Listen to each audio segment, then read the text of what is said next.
Oh shit. Are you serious?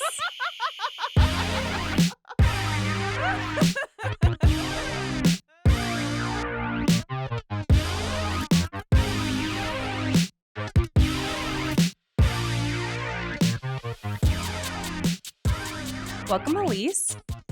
Thank you. I'm excited to be here. Thanks for having me.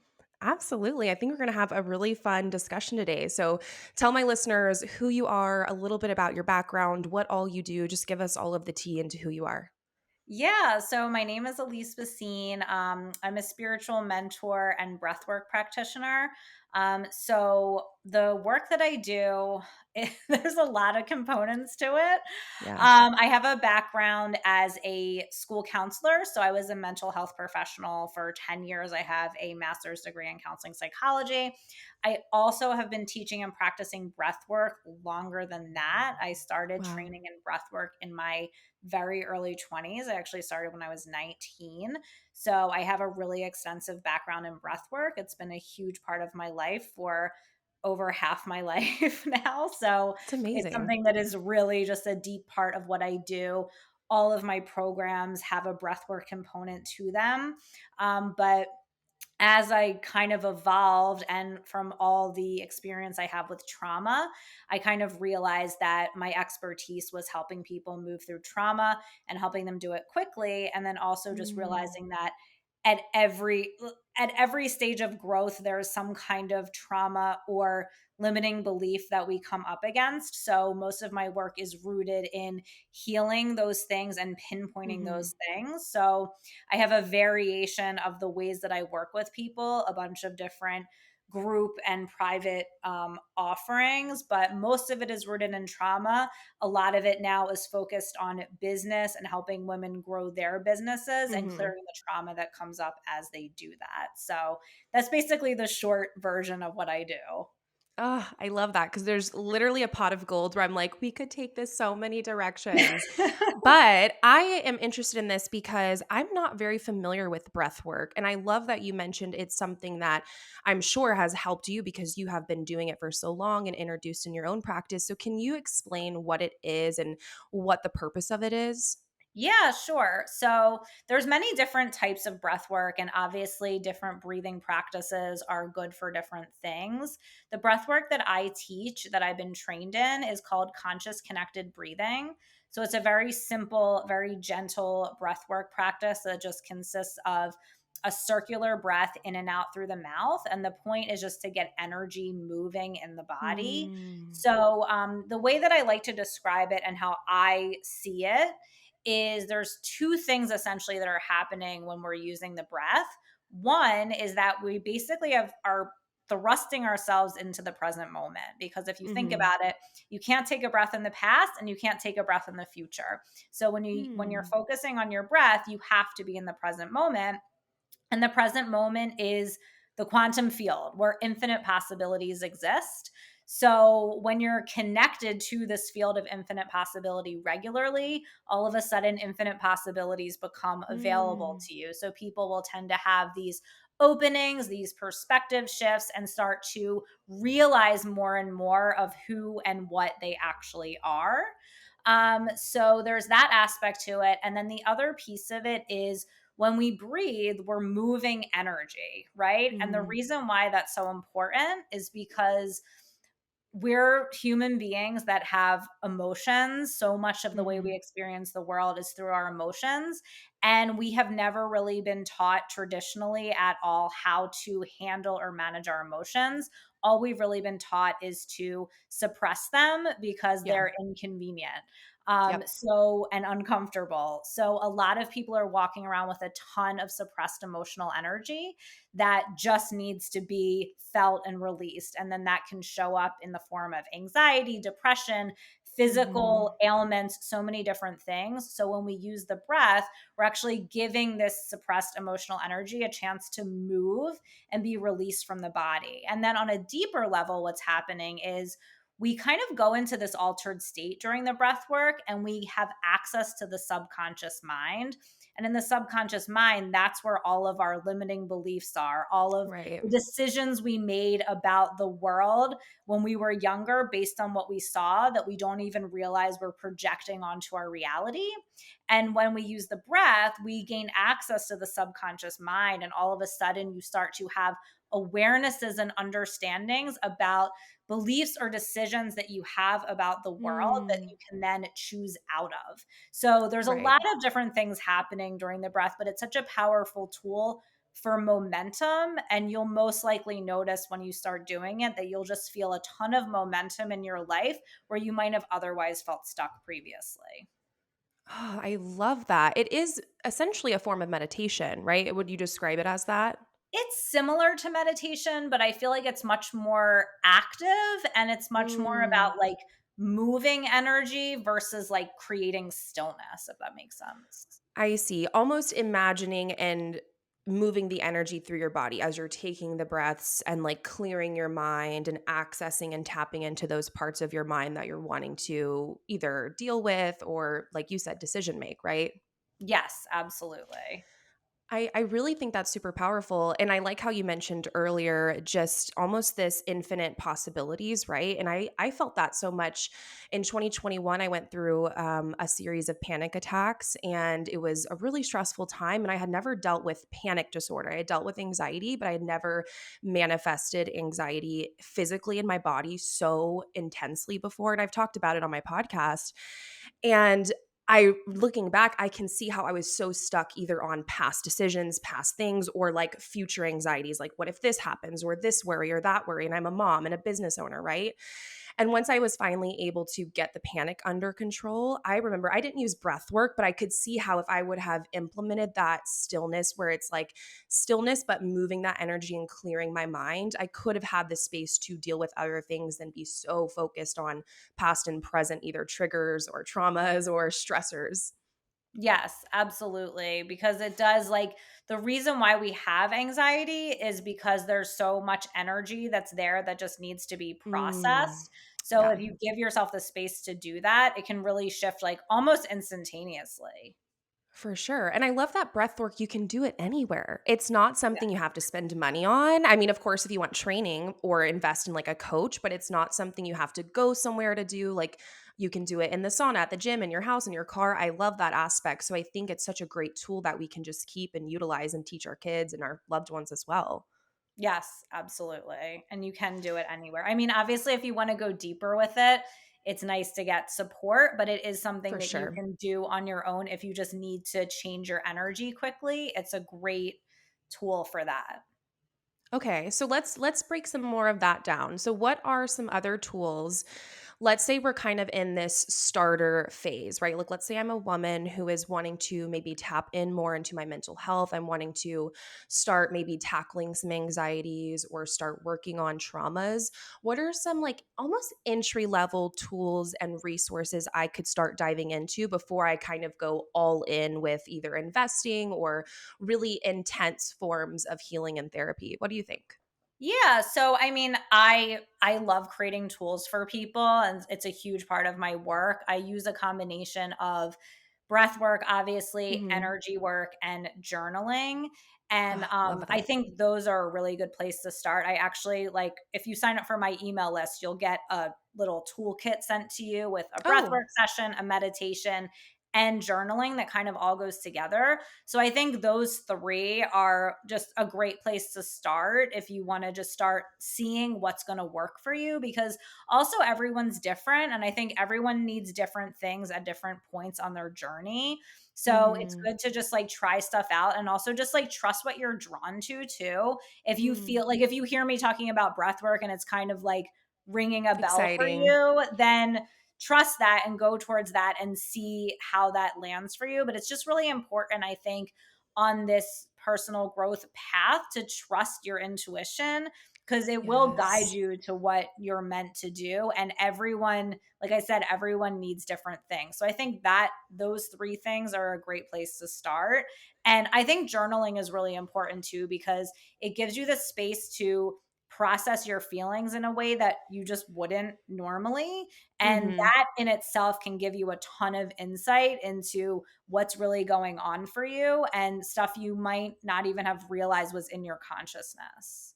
For sure. Yeah, I'm gonna drop I'll have your email, that freebie linked in the description. So anyone who's like, oh wait, I need that now, you can just scroll down and grab that.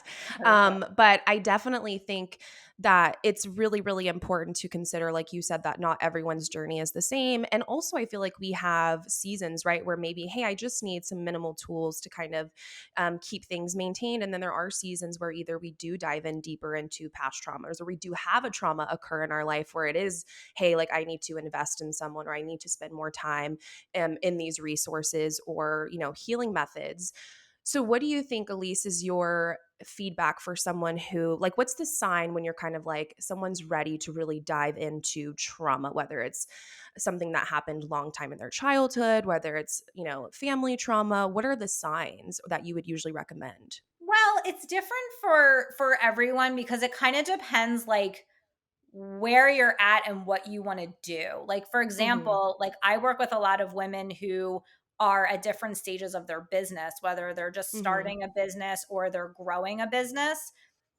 That trauma is going to come up in that process. So I think anytime you're wanting growth to happen, that's a really great time Mm. to face your traumas because that's when they're going to come up, right? So if you're like at a homeostasis where you're kind of like, okay, I'm not really trying to expand in any way, it might Right. not be as pertinent for you as like, or even say you're at a point where you really want to call in a relationship.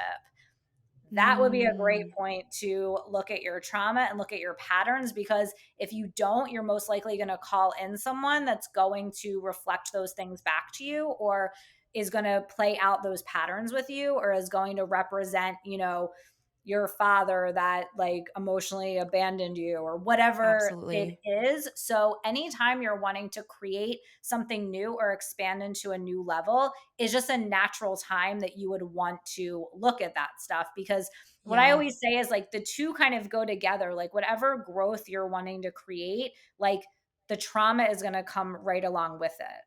So, and even if Right. you're saying, like, oh, I really want to expand into my intuitive or psychic abilities, that's another natural time that your trauma is going to come up because those two things go together. Like, I always say for people who are going down the path of moving through and healing trauma, a natural byproduct of that is that your psychic and intuitive abilities just come online in a much deeper way. Mm. That happens with everybody. So, same thing if you're wanting to really like create lean in more to your intuition and your psychic abilities, you're going to come up against your trauma and then as you clear that, Wow. that will like come online. So, it all is just kind of about growth because your trauma really will come up at any point of growth in your life.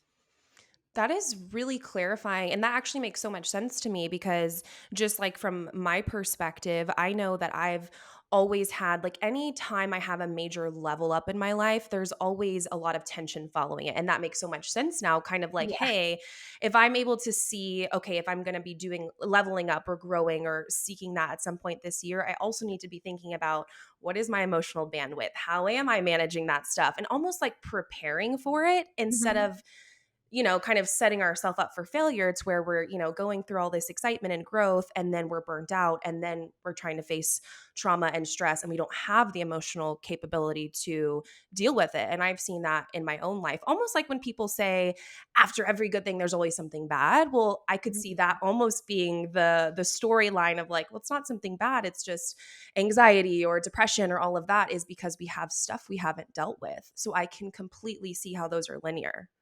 Oh my god, totally. I mean, I think it happens with everyone. I think it's just a matter of the way you're perceiving it, and that's what I like to help people understand is like once you can actually understand what's happening because some people might just be like, "Oh, well something bad is happening to me," or Right, "I'm right. really stressed out." But it's like, no, if you actually understand what's truly happening for you, which is most likely that something that happened when you were a child is coming Mhm. up to be cleared, an emotion that you had that you hadn't been able to fully process. Whatever it is coming up for you to actually heal it and reconcile it. If you can understand that that's what's happening and have the tools and support to move through it, then it's actually an Mhm. opportunity for growth and expansion. It's not just like, oh, why is this happening to me, or Yeah, something bad hard is stuff. happening. Yeah. The hard stuff ends up being good stuff if we use it correctly, if we're able to approach it Exactly. head first. Yeah. Yep, exactly. Yeah. And I like also how you mentioned the intuition part because it's so funny. I'm young, I'm 27, but I feel like in my 20s I've had a lot of change and I've had a lot of trauma when I was younger. So I've dealt with a lot in my 20s. I became a mother, I went through divorce, a lot of just mental health stuff as well. And I've realized where I'm at currently, I feel very in tune mentally, spiritually, physically. Like I feel the healthiest all around. And it's funny how much more open I am to not only my intuition, but just spirituality. Whereas before I ever really faced some of that stuff head on and was open to just healing, whether even just like inner healing, and we don't have to get spiritual woo woo yet, like even just breath work, like you're saying, meditation, mind work, all of that. I didn't realize like how much power there is in a lot of stuff because I was really closed off to it. And so just how you were saying, you're kind of, if you want to call it channels, if you want to call it, your bandwidth, if you want whatever you want to call it, I can see how it kind of opens up for you to experience and test things out a little bit more each time as you kind of gain those methods under your belt or kind of like different experiences. Yeah, and it's also just a process of truly getting to know yourself in a much Mhm. deeper way. Like I always say to people, like, what we're truly doing here is just changing and deepening the relationship that you have with yourself. I love that. We Yeah. just have to like pause. Can like everyone let that sink in for a second? Say it again. Wait, say it one more time. One more time. So what we're actually doing here is just changing and deepening the relationship that you have with yourself. Like, I feel if we flipped the script to that instead of thinking about all of these external relationships, whether with people, things, objects, careers, identities, responsibilities, how much more like healthy and happy and joyful and just all of the good things we would be. You know what I mean? Yeah, Well, absolutely. you And I know, of course, because you're like, yes, this is why I do what I do. Yeah, but I think so many people are focused on what's out here and Hmm. what other people are doing, what other people think, how other people are going to perceive them, which really is meaningless because you can't even Right. ever really know that. And if we like actually just flipped the lens in on ourselves and just focus on what truly makes us happy, what we truly desire, and just like our own inner landscape, how we're relating to ourselves and how we feel regularly, then yes, everybody would be like way happier. For sure. Gosh, but it is a positive thing because it's something we can change. Like each one of Right. us can make that decision to start that journey and it doesn't happen overnight. And it's a constant journey, right? We're going to do that our whole lives if we commit to that inner healing and change and deepening and all of that. It's just like a lifetime journey of it, which I like how you mentioned that. That's what we're here to do. And if we think of it that way, I feel like so many of the challenges we go through can just be a little bit more manageable, just a teeny bit. Not easy, but manageable. Totally. And it gives you kind of perspective on where you're going and it makes it not as daunting because it's like, Mhm. okay, well, I know that I'm moving through this or I'm doing this because ultimately I'm going to feel better and I'm going to grow and I'm going to expand and there's going to be more for me on the other side. Love that. I love that. Okay, so let's go a little deeper with trauma because I know I'm Mhm. very interested in this topic. I've dealt with a lot of trauma and I've talked about this subject a lot in my podcast, but this is actually the first time I've ever had a professional. So I've had a lot of people who are kind of coaches and have experienced different methods of things, but I've never had someone who's educated. So I would love to kind of hear from your educated perspective of like what is trauma, what types of trauma are there, like how can we start identifying that different traumas we've been through, whether they're small or big. Yeah, it's a great question. So, it's funny because for me, I feel like I've kind of had this kind of coming together of just there's something within me that I just naturally understand and I'm gifted with trauma, Mhm. but I also have had a ton of experience with it. So I think I'm kind of bringing both of those things together. Yeah. Plus, yes, I have been formally educated in it as well. The But trifecta. yeah. Yeah. So, first of all, I think what's really important to understand is that trauma is a perspective, right? So, Mm. like I would always say as a school counselor, I'd have two kids in school that grew up in the same home, had the same parents, experienced the same things.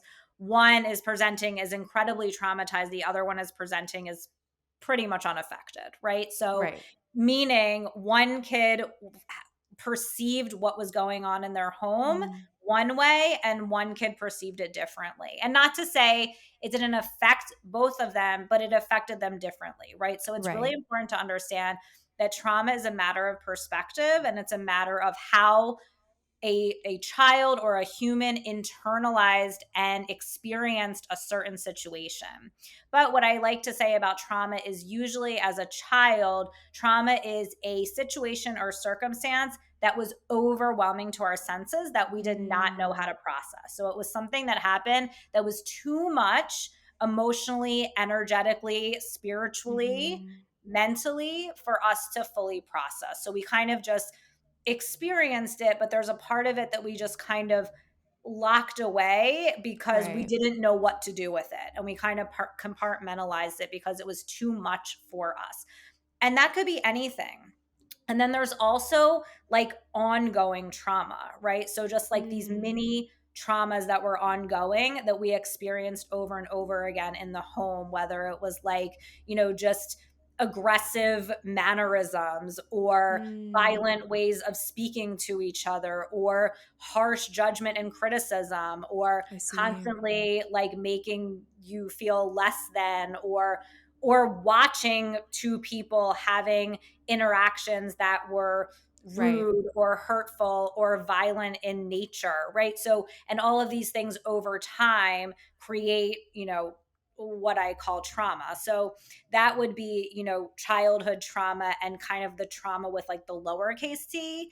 And then there's the Right. trauma with the capital T, which is more like, a parent goes to jail, somebody Death. dies, Right. a horrible accident, a horrible tragedy, and what I would classify too as trauma with a capital T would be anytime a parent has left. So if a parent has Mm. physically like abandoned their child, like even if it's for good reason, like I've had so many Right, clients right, right. who, and I've had a lot of kids that I've dealt with this too because the school I worked at was a lot of immigrants. So Mm. whether it's like a family sends the child to go Yep, live with families in this country and then the parents come a year later, or something like the parents go to this country for a year to get themselves settled and yep. then they bring the Come kids. back. That's trauma with a capital T, Like a 100% in my major, opinion. major household situation Yes, change, because family anytime change. you have a parent leave, that's gonna Mhm. cause a significant emotional and developmental issue Okay. Yeah. in my perspective. So that's something that I would consider trauma with a capital T. And then, there's what I call relational trauma, which is Mhm. more just like the ways that we related to our parents and the ways they related to us and each other Mm. that were not a contribution to our well-being, right? Can you So give an example? sure. So more like I kind of mentioned around like being overly critical or being Mm. overly fearful I or, see. making comments to make us feel like we are not good enough or, or even just like projecting our parents projecting their own feelings onto us or even like our parents projecting their own trauma onto us. So for example, if our Mm. parents had like unhealed emotional wounds, they might relate to us in ways that are beyond the scope of what we are able to handle emotionally, but they don't know that because of their own emotional Right. immaturity. Right. So they might, like, for example, if like an example of this would be a mother opening up to her child about her relationship problems with the child's father, right? Yeah. So a Yep. mother saying like, "Oh, your dad did this to me. He's an asshole. He cheated on me," like Yep. whatever. Like so you're triangulating, and that would almost be what I would call emotional incest, where you're using the child emotionally as like a crutch, but the child isn't emotionally mature enough to To handle that. take that. Yeah, so Right. what that What about creates. also sorry, what about Yeah, go also whenever a parent shares traumas with a ahead. child where the child may not be emotionally developed enough to understand those traumas, even if they're not Yeah, saying like this happened to me in detail, but just being like maybe it was like a sexual abuse situation or yep, something like that where they're telling the kid this is what happened, so they're like protecting the child or whatever it is, but maybe the child doesn't understand and now they're fearful of this thing that they're carrying. Does that make totally. sense? Yeah, absolutely, and that's a form of, like, kinda like emotional abuse almost, because it's like you're putting this thing onto them that they don't know how to handle, and what that usually creates is, like, a severe lack of boundaries because Mm. basically the parent is modeling zero boundaries, and then the kid also feels responsible because ultimately Mm. as kids we need to make sure that we feel connected to our parents and that our parents are stable because we associate that with our survival. So if Absolutely. we see that our parent is not okay, we automatically don't feel safe because we relate that to, oh, well, if they're not okay, I'm not going to receive love, connection, food, shelter, like all of these things. So if we see a parent who's not okay, we automatically take responsibility for that because it's like a means of Mm. survival. So if a parent Absolutely. shares something that, is showing that they're hurt and we don't even understand it fully or know how to Mm. fix it, but then we feel responsible for We're it. like taking it on our shoulders and we have Exactly. no capability to do anything about the situation. Exactly. And then that'll create those patterns of like people pleasing, right? Because we Oh, feel like we need. you're telling my story right now. Like you're writing my biography actually. Yeah, Yep, no, I yep. mean, it's common, and, there's different flavors of it, but it's very common, and then it also creates, like I said, the lack of boundaries, feeling emotionally responsible for everybody, and not really knowing how to turn that Right. off, and then it can create that, like, hypervigilance too, where you're Mhm. constantly, like, figuring out what everyone around you is thinking and Super feeling. aware of Yeah, everybody. super aware. Yep, exactly. Yeah, so I mean, that's kind of the main scope, in my opinion, of all the different types of traumas. But trauma can really be any Mhm. situation that was overwhelming to us that we didn't know how to process, and also like the relational stuff that just was Mhm. not a contribution to our well-being, not a Yep. contribution to our highest good, and then where we internalize feelings of low self-worth based on those relationships. Yeah. I think it makes a lot of sense and I hearing all of this can start Mhm. spotting, right? But I'm very in tune with my childhood trauma because I had a lot of it. Like you were saying I've been through a lot and I had dealt with a lot of it growing up, counseling, all of that therapy. But I could imagine someone listening right now maybe feeling overwhelmed hearing all of those potential traumas they haven't dealt with and what I think is encouraging to not feel overwhelmed because it can be, but what I feel like is encouraging and you can add to this is like it reminds me that it's very normal to have experienced trauma and most likely all of us have and it's Yes. okay to admit that you're struggling or haven't dealt with it and to seek resources in whatever way that is. Like it's so normal and I'm glad we're normalizing it more now in, our current day, but it's still Yeah. something that I feel people are embarrassed about, right? Oh, yeah, definitely. And also, like, I think a lot of times people don't even realize that they have trauma. Like, I know for me, Mm. when I first started doing breath work, I was young, I was 19, and I was around like a bunch of older people that were kind of like, healing, right? And I remember like Yeah. at this young like point in my life being like, what's everyone healing from? Like what, like I don't have anything to heal from. Ah, I So I love think that. like sometimes people don't even realize. And also the other thing I want to say that I think is really important, if you do feel like, oh my gosh, I have so much to work through, just remember that like it's everything comes up at the exact right time for you to move through it. Mm, Like it's not the type of thing where you have to be like, "Oh, let me just make a list of all of the fucked up things that happened to me and like yeah. make sure I go through it." Like because at the end of the day too, like that's not a requirement. Like quantum healing exists. I do it with people all the time. I see it all the time. Like we don't have to pick through every single thing that happened to us in order to heal. It's important to just trust the healing process and get the support that you need with it, and also Yeah. just trust that whatever it is that you need to look at will naturally surface, and you don't have to Mm, like go through and figure it all out. It's not a figuring out yeah. thing, it's an energetic thing.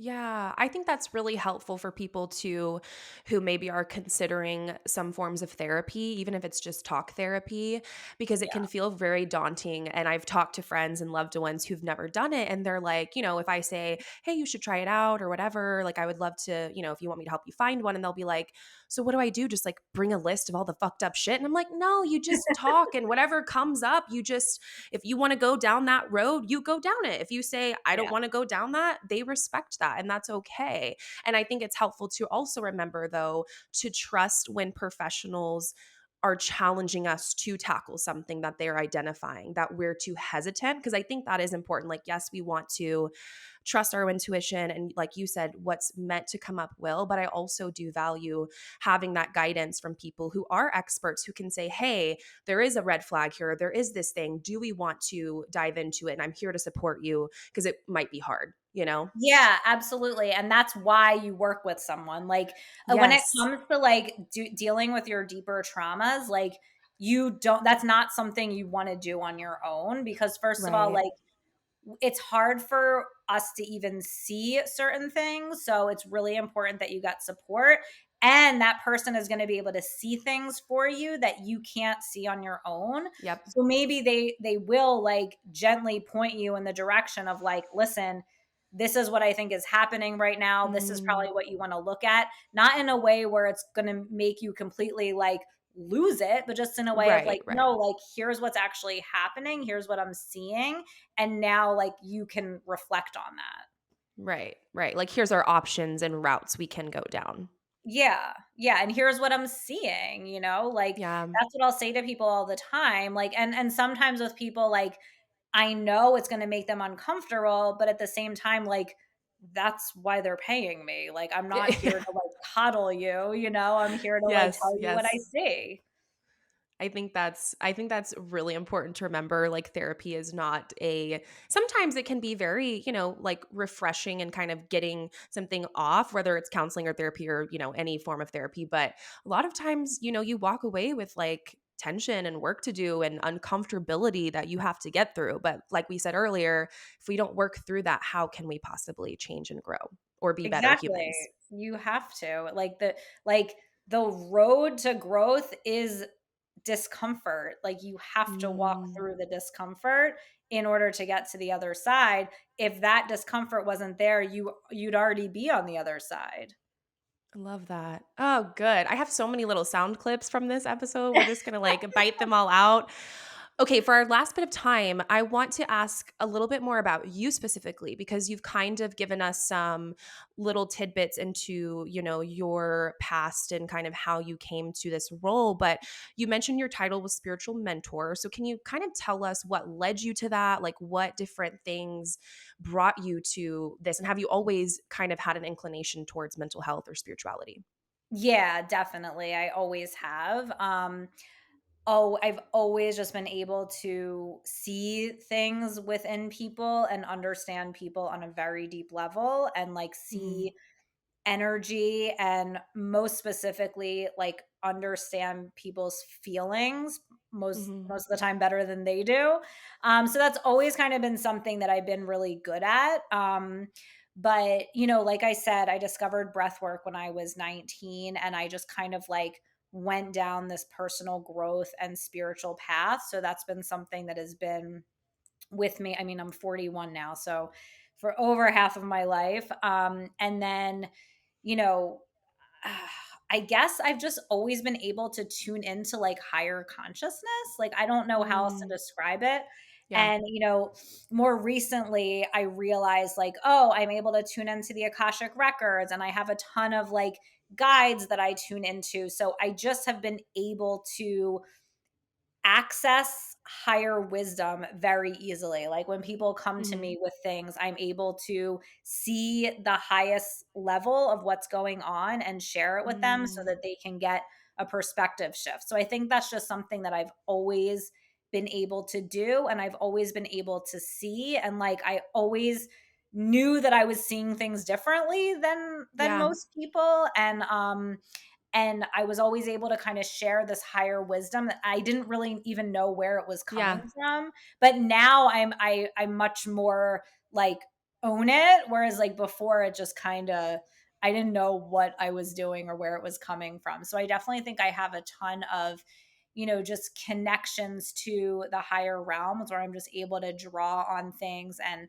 channel, I have a whole like membership now where I just share like my channeled messages and stuff. So yeah, it's just kind of been a journey of like embracing who I am, I love and that. just letting it be what it is. Yeah.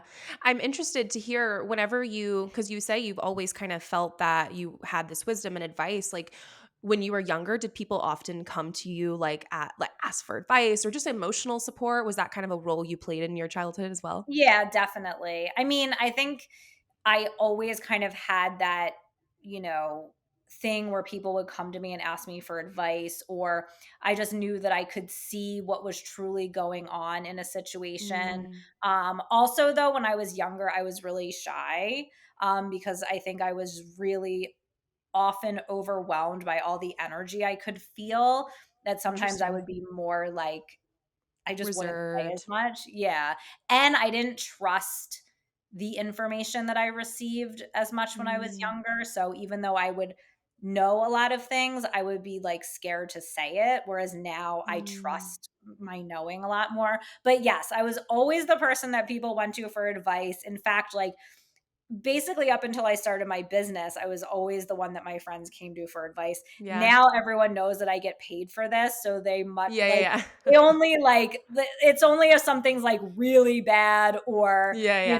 no one really comes to me for advice anymore, which I respect because I know they respect what I Yeah. do. But Yeah. yeah, that's always been who I am. That's so funny. It's kind of like when you have like a doctor in the family, and if they're like in residency or something, you ask them all the questions. And then once they're Yeah. paid, you're like, okay, we're not going to be, asking for all of your time for a hurt pinky toe. Yeah, exactly. And also, like, I've had situations too where I've been at a party and I'm just like wanting to Oh, have a good wow. time, have a Yeah. couple drinks, and like people are like asking me all these questions or telling me like this whole situation. And I'm just like, girl, like, no. Yeah.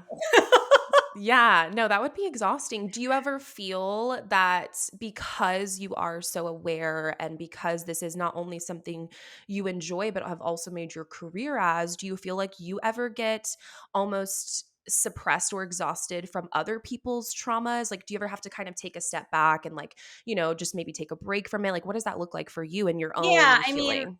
I really have to protect my energy, and also, like, Mhm. as I've grown my business, I've just had to tighten my boundaries more and more and more, and also allow myself to receive more and more support, like, just I have a husband and 2 kids, so, like, even just little things, like, recently I hired someone to drive my kids to their activities, right? And, like, I love that for you. seemingly small things, right? But it makes such a difference because that was Mhm. something that, like, did I wanna go, like, I live right in the city, like, for me to go drive Mhm. around the city to drive my kids places, like, that's a huge energetic tax on me, It's a suck. and it's, like, stuff like that that I really have to be mindful of, especially as I grow and I'm working with more and more people. I just really have to be mindful of my energy and be, like, that impeccable steward for my energy where I'm like, "Okay, is this going to work for me or not?" Like, I can't just Mm. like be all things to all people. I really just have to like really just be like, okay, what is going to work for my energy, because my energy is my greatest commodity, and Mhm. luckily, like, over the years as I've built my business, my husband has been hugely supportive of that, and he kind of It's takes amazing. more of the role of like he's more like remembers what the kids are doing and what's going on, Yeah. like, and he That's kind of awesome. runs the house. So it's good because like I just need to be much more focused on what I'm doing, and I can't really have too many other things going on. Yeah, I'm so glad that you bring that up though, because I was just talking about this on a podcast I was on recently with some other moms, and they were just like, "How can you continue to scale as a business owner and a mother and all of this and grow?" And I'm like, literally what you said. I said, "Set boundaries and communicate," and they were like, "Okay, great." But I'm like, and I'm like, I'm glad I was right because you're the mental health professional here, and it is so true. And I think how you're saying, like, as we go through these different developmental stages of growth as women and business owners and moms, especially because that's a lot of the audience who listens to this podcast, you you realize more and more, like, you're not scared to ask for that. You know that you need it, and you also know you can't get farther without it. Like community, Exactly. communication, help, support, whatever that looks like. And what I love about that is it looks different for everyone. Like how you're saying for you, it's driving the kids. For someone, maybe a maid. For me, it could look like, the laundry getting picked up every week, whatever it is. It's very Yeah. cool that you bring that up because I think so many women, especially, kind of put ourselves last, and we don't give ourselves any kind of room to have support or even ask for it. And that can just lead to even more stress and anxiety, as we know. Yeah, and that's such a program, like, and this is something I always like to dismantle with my clients is we have this programming of like the sacrificing program, Hmm. especially for moms, where it's like, oh, well, if I'm not like sacrificing myself for everyone, then I'm not a good mom. And like that is the biggest crock of Yes. bullshit ever, because how can you be good at anything if you're sacrificing your own needs and your own energy for other people? Like it literally makes no sense. So it's so important to like not like, and I think that was the other thing for me is a lot of what I've done, I've had to move through like, oh, well, my mom didn't do that. Like my mom didn't have a Mm. housekeeper. My mom didn't hire people to drive me Yes. places. Like Yes. my, Yes. and like my mom didn't get babysitters all the time. Like, but I have to like, step out of that programming and be like, no, this is actually what I need to support myself and my business and my family. And also ultimately, like the reality is like my business supports us. So that is like the Right. biggest priority. And therefore my energy is the biggest priority, but Yeah. it's a paradigm shift because so many of us are not used to living in that paradigm. Absolutely. And it's funny to me because I feel like since we are in 2023 and we have so many more family dynamics and gender dynamics, but then I look and I'm like, still a lot of us are in that sacrificial like mode and mom mode, put ourselves last, everything goes first. Our whole identity is wrapped up in family and kids, and we can't have, all these things. And it's like, man, so many of us are stuck with that. And so I'm so glad that we can have these conversations to be like, it's okay to treat yourself and go to a spa day. It's okay to ask for help. It's okay to like structure your time and make priorities for yourself. And so I'm glad that like we can have this because I know a lot of moms struggle with that, and feel that guilt of like asking for help or doing something for themselves, even. But then when you do that too, your kids are seeing that, and then that cycle Right. will stop with them. Like, my kids are gonna Yeah. get to see me, like, prioritizing my energy and running a successful business, like, and not, sacrificing myself, so they're not Hmm. gonna learn that, So that's an Hmm. important thing to remember too, because I think some people, when they are hesitant about their own Hmm. growth, if you make it about their kids, they're like, "Oh, yeah, I don't Yeah. want this to happen to my kids. Okay, I'm in." Yeah, yeah. And it's so true. Just, last note on this is like how you were saying is how can we show up? But also, if we're just looking at all these topics of trauma, where so many of it probably starts in childhood, how can we be role models of like good emotional health for our kids? Again, if we're not taking care of ourselves. And so I love that we can kind of bring the conversation to not just like self care, but like family care. Like, how can we introduce these practices, not just for us, but to say, like, hey, mommy gets a self care time. What does your self care time look like? Is it reading? Is it like my daughter? She's 9. So she'll do a face mask and take a bath. She does like Aw. shower bombs and she'll sit in her room and read. And that's like her time. Brother can't go in there. We respect that. She closes the door. And then when she's done, we do family time. And that's just like something I'm like, I'm so glad we can pass those things down to our kids and create a new generation of just like health and wellness?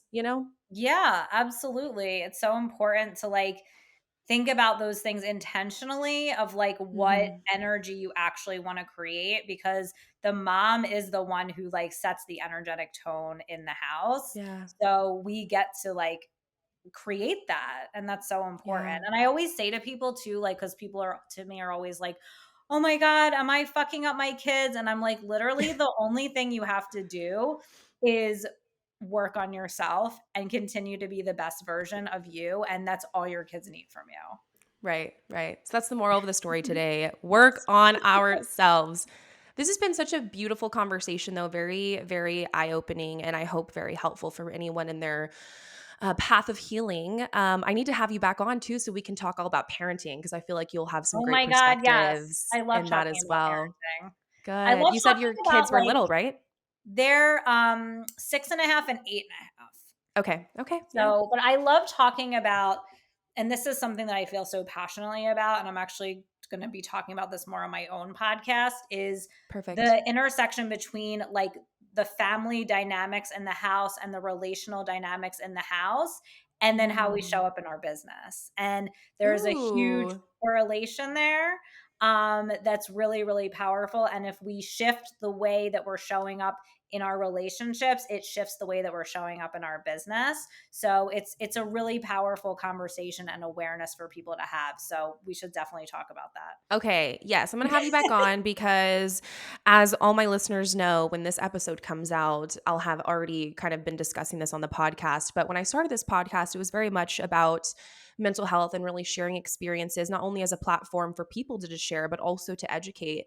And because I'm a business owner, most of my community is business. So the Mhm. podcast has been out for almost a year, actually, coming up this summer. And it shifted a lot to business, which is good. But I didn't start a podcast for business because I wanted to Right. create something else outside of business. So I had to take a little break. I took a couple of weeks off and I was like, I need to shift and rethink, what is the purpose of this? And, really dig into guests like yourself to come on and bring education, but also just to create these conversations. And so I would love to have you back. And I'm just so grateful for your expertise and for your willingness to share. It's been awesome.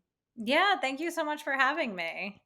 So, where can everyone find you, hire you, all the things you said you had a podcast? Tell us all the things. Yeah. So I have a podcast. It's called Reclaiming Consciousness. Okay. And it's like really high value. And I'm going to be actually doing a lot more like solo teaching on there too. Because I Love. have just so many things I need to talk about.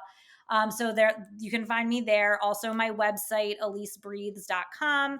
And then you can find me on Instagram at Alyse_breathes. I also have a Facebook group called Breathe to Succeed. You can find me there as well.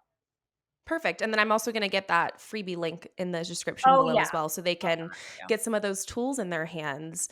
Yes. Thank you. Thank you. Beautiful conversation. And I can't wait to have you back. Yeah, thank you.